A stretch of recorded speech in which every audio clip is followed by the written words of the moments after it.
Hello students, आइए हम लोग आज क्लास 9th के साइंस चैप्टर फर्स्ट के विषय में जानते हैं। और इसमें हम लोगों ने कुछ जानकारियाँ ले ली हैं पहले भी, और हमने अब आगे जानकारियाँ ले ली हैं। हम लोग आगे आज पढ़ने वाले हैं क्वथनांक के बारे में, बॉइलिंग के बारे में, जिसे हम लोग उबलना कहते हैं, बॉयल होना बोलते हैं। फिर हम लोग और भी कुछ चीज़ें इसके बारे में जानेंगे बॉइलिंग के बाद, जैसे कंडेंसेशन यानी संघनन जानेंगे हम लोग। संघनन के बाद जानेंगे ऊर्ध्वपातन के विषय में, सब्लिमेशन के बारे में। ये छोटी छोटी जानकारियाँ आज हमें इकट्ठा करनी है और समझनी है, उदाहरण लेकर के, एग्जाम्पल के साथ में। आइए हम लोग स्टार्ट करते हैं भैया। तो सबसे पहला हमारा टॉपिक रहेगा क्वथन, बॉइलिंग। घर में जो भी हम उबालते हैं, उबालना जिसे कहते हैं, उबलना जिसे कहते हैं, वही होता है बॉइलिंग। क्या करते हैं? उबलता कौन है? तो उबलता लिक्विड है, द्रव है। लिक्विड की फॉर्म में सर कौन रहता है? जैसे दूध हो गया और पानी हो गया, या कोई और मटेरियल्स हो गए जैसे पेट्रोल, डीजल, केरोसिन या सरसों तेल। सारे मटेरियल्स जो जिनमें बहने का गुण पाया जाता है वही लिक्विड में होते हैं, वही द्रव अवस्था में होते हैं। तो हमने क्या करना है? द्रव को टेम्परेचर देना है, तापमान देना है। आप जानते हो जब द्रव को टेम्परेचर दिया जाता है, लिक्विड को जब टेम्परेचर दिया जाता है, तो लिक्विड टेम्परेचर पा करके वो थोड़ा सा गति करना स्टार्ट कर देता है, इधर उधर घूमना स्टार्ट करता है उसी बर्तन के अंदर जिसमें हम इसे गर्म कर रहे होते हैं। तो जब इधर उधर गति करना स्टार्ट करता है तो उसमें धीरे धीरे हम देखेंगे गति करते करते कुछ बुलबुले से निकलने स्टार्ट हो जाते हैं, बुलबुले से निकलने स्टार्ट हो जाते हैं। और बुलबुले निकलने के साथ साथ देखेंगे तो कुछ द्रव की मात्रा, लिक्विड की मात्रा जो सबसे ऊपर वाली होगी लेयर में जमी हुई, वो हल्की हल्की ऊपर भी उड़नी शुरू हो जाती है। तो जो द्रव की मात्रा ऊपर लेयर की, ऊपर वाष्प की अवस्था में मिलनी शुरू हो जाती है, वेपर में चेंज हो रही शुरू हो जाती है, तो उसे तो हम वाष्पीकरण कहते हैं। लेकिन जो द्रव इधर उधर उलट पलट इधर उधर घूमता रहता है, बुलबुले के रूप में चेंज होता रहता है, तो इसी को हम कहते हैं उबलना, यानी बॉयल करना। तो आइए जानते हैं ये कोई लिक्विड बॉयल क्यों करता है, क्यों ये उबलता है। तो लिखते हैं हम लोग, समझते हैं हम लोग बारीकी से। क्या समझेंगे? क्वथन, क्वथन को कहते हैं बॉइलिंग, बॉइलिंग कहेंगे इसे हम, या इसी को हम बोलते हैं अपनी सामान्य भाषा में उबलना, उबलना भी इसी को हम कहते हैं। तो नॉर्मल क्या होता है कि कोई सा भी ये लिक्विड होगा, एक बर्तन ले रहे हैं हम लोग, एक कंटेनर ले रहे हैं, इस कंटेनर में हम एक लिक्विड रख रहे हैं। देखिए लिक्विड के कुछ पार्टिकल्स रख लेते हैं इसके अंदर हम लोग, ये लिक्विड के पार्टिकल्स रख रहे हैं इसके अंदर।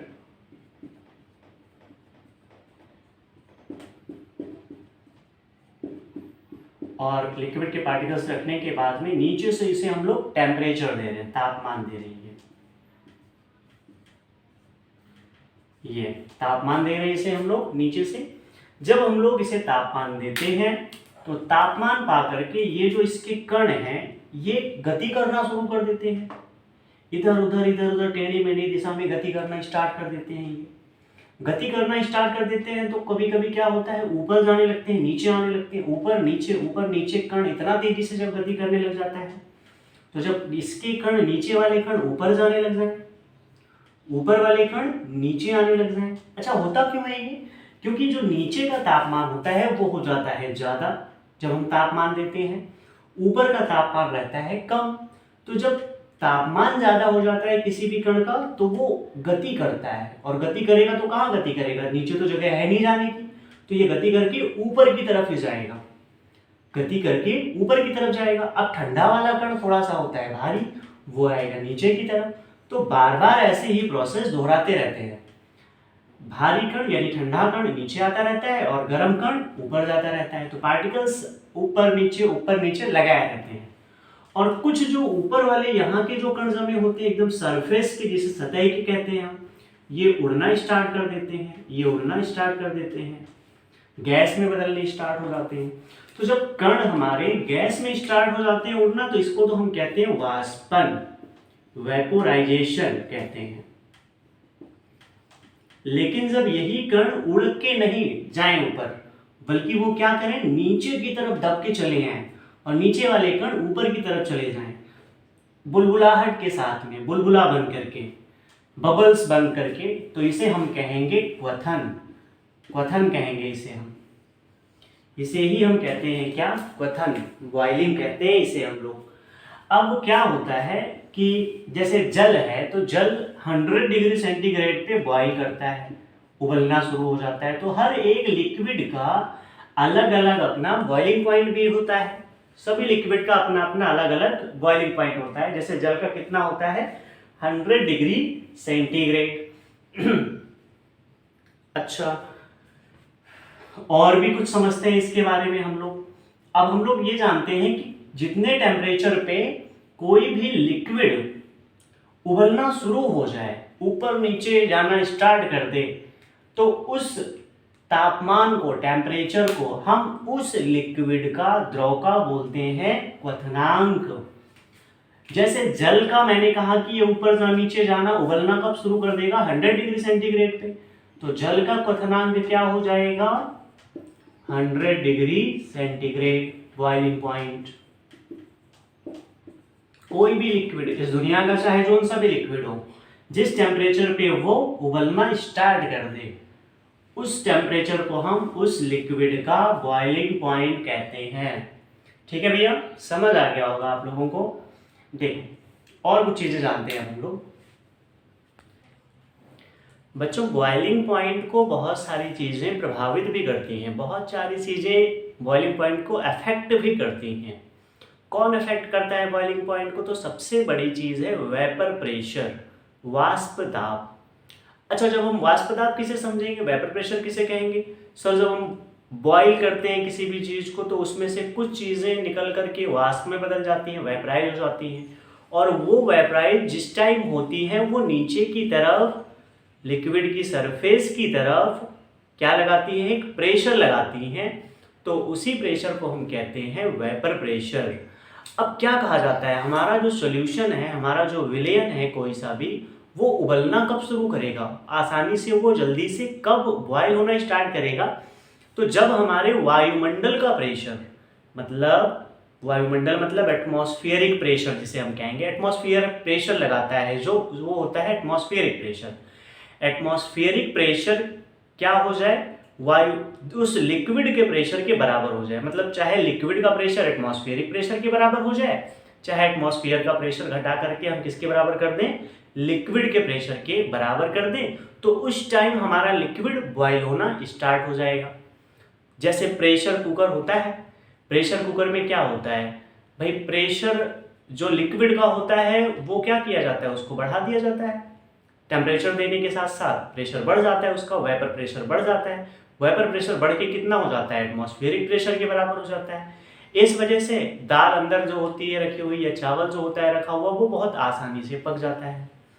जैसे एक क्वेश्चन नॉर्मल बात की जाती है, पूछा जाता है, ये कई जगह पे बातें नॉर्मल कन्वर्सेशन में होती हैं कि पहाड़ों पे अगर हम खाना ले जाएं पकाने तो वो आसानी से पक जाता है, जबकि जमीन पे खाना थोड़ा सा लेट पकता है।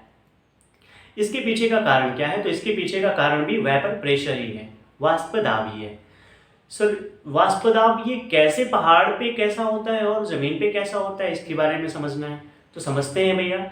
जो जमीन पे वाष्प दाब होगा, वायुमंडल का जो दाब होगा उससे की तुलना में थोड़ा सा कम होगा, क्योंकि वायुमंडल का दाब, पूरा वायुमंडल में बहुत सारी गैसें हैं, वो जमीन की सतह पे दाब थोड़ा ज़्यादा लगाएंगी।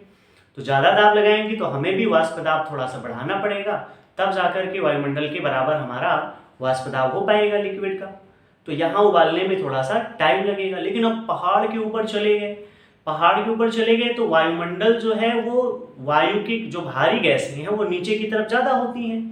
अब पहाड़ पे भारी गैसें उतनी है नहीं, गैसें हल्की वाली ही ज़्यादा पहाड़ पे पाई जाती हैं, तभी तो ऑक्सीजन लेवल कम हो जाता है ऊपर की तरफ।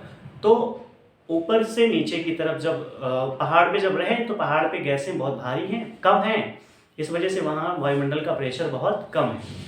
वायुमंडल का प्रेशर कम है, इस वजह से वहाँ हम किसी भी चीज़ को आसानी से कम तापमान पे उबाल सकते हैं। ठीक है भैया, तो ये सारी बातचीत हो गई किसके बारे में, बॉइलिंग के बारे में और बॉइलिंग पॉइंट के बारे में। अब हम लोग नई हेडिंग जानते हैं, नई हेडिंग डालते हैं हम लोग, ऊर्ध्वपातन, सब्लिमेशन लिखते हैं। सब्लिमेशन क्या होता है, सारी जानकारियां इसके बारे में हम लोग अब प्रयास करते हैं लेने का। देखो, ऊर्ध्वपातन, ऊर्ध्वपातन सब्लिमेशन, क्या लिखा हुआ है, ऊर्ध्व, ऊर्ध्व मतलब ऊपर की तरफ, पातन, पातन मतलब क्या होता है, खत्म होना, ऊपर की तरफ उड़ करके जो मटेरियल खत्म हो जाए, गैस में बदल करके जो मटेरियल सॉलिड से सीधे गैस में बदल के चेंज हो जाए, गैस में जो बदल जाए सीधे सीधे, उसे हम कहेंगे ऊर्ध्वपातन सब्लिमेशन। इसमें क्या होता है कि कोई सा भी ठोस पदार्थ होगा, सॉलिड मटेरियल होगा, सॉलिड होगा कोई सा भी, इसको हम लोग टेम्परेचर दें, तापमान दें, तापमान देने के बाद ये सीधे सीधे ठोस से किसमें बदल जाएगा, गैस में, ठोस से सीधे गैस में बदल जाए तापमान देने के बाद, तो इस घटना को हम कहेंगे सब्लिमेशन, ऊर्ध्वपातन। उदाहरण के लिए देख लीजिएगा, एग्जाम्पल कौन से आ जाएंगे इसमें, कपूर, कैम्फर, कपूर, कैम्फर, नौशादर, NH4Cl बोलते हैं इसको, अमोनियम क्लोराइड, आयोडीन, ये सारे मटेरियल, इनको अगर आप टेम्परेचर देंगे तो ये सीधे ठोस से गैस में बदल जाएंगे, ये ऊर्ध्व में सीधे उड़ जाएंगे, वायुमंडल में सीधे विलीन हो जाएंगे ठोस मटेरियल से, सॉलिड से सीधे गैस में, तो इसे कहेंगे हम लोग ऊर्ध्वपातन। बच्चों, हम लोगों ने अभी देखा क्वथन के बारे में, बॉइलिंग के बारे में, और हम लोगों ने अभी देखा ऊर्ध्वपातन के बारे में, सब्लिमेशन के बारे में। आइए हम लोग अब देखते हैं संघनन के बारे में। तो संघनन क्या होता है, संघनन को इंग्लिश में कहते हैं कंडेंसेशन, कंडेंसेशन। हम लोग देखते हैं कि कोई भी पदार्थ हो लिक्विड का, उसे अगर गर्म करें तो गर्म करेंगे तो वो धीरे धीरे गैस में बदल जाएगी, और गैस में बदलने के बाद फिर दोबारा से उसे हम ठंडा करें, ठंडा करेंगे तो फिर वो दोबारा से लिक्विड में आ जाएगी।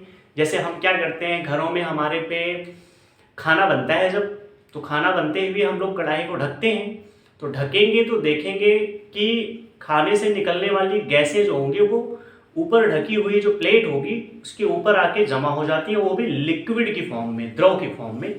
तो इसे ही हम कहेंगे संघनन। संघनन का एक एग्जाम्पल है ये, कंडेंसेशन का एग्जाम्पल है। जैसे नॉर्मल आप क्या करो, कोई भी लिक्विड गर्म करके रख दो नीचे बॉटल में भर के, और कुछ देर के बाद आप देखोगे तो लिक्विड जो है वो बाहर, बॉटल की बाहर की सरफेस पे भी थोड़ा थोड़ा हल्का हल्का आ जाएगा।